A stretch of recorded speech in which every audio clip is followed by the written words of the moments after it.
আসলে এখানে ইস্যুর মধ্যে আসলে একদল হচ্ছে তারা আসলে বেতন বৃদ্ধির জন্য যে প্রতিবাদ করে তাদের সাথে আসলে তাদের অভিভাবকরা আসলে একাত্মতা ঘোষণা করেন। ঠিক এই মুহূর্তে আপনারা জানতে পারবেন যে আসলে ছাত্রদের সঙ্গে তাদের অভিভাবক এসেছিলেন, তারা এসে প্রধান শিক্ষককে আসলে পদত্যাগের দাবি করে। তো এখানে আমি এসেছিলাম, আমাদের অতিরিক্ত জেলা প্রশাসক আইসিটি এবং শিক্ষা উনিও এসেছিলেন।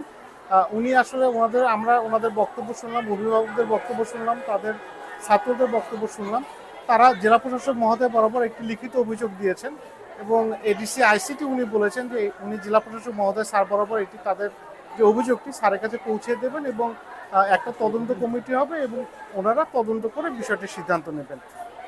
আর এ পর্যায়ে আসলে পরিস্থিতি এখন স্বাভাবিক। যারা ছাত্র ছিলেন, অভিভাবক ছিলেন, তারা আসলে এটার সাথে একাত্মতা ঘোষণা করেছেন। আপনারা হয়তো দেখেছেন যে ইতিমধ্যে প্রিন্সিপাল মহোদয়কে আমরা ওনাদেরকে সেনাবাহিনীর সহযোগিতা আমরা আসলে রেস্কিউ করে ওনাকে নিরাপদে পৌঁছে দিয়েছি। আর এখন তো আপনারা দেখছেন যে সবাই আস্তে আস্তে চলে যাচ্ছে।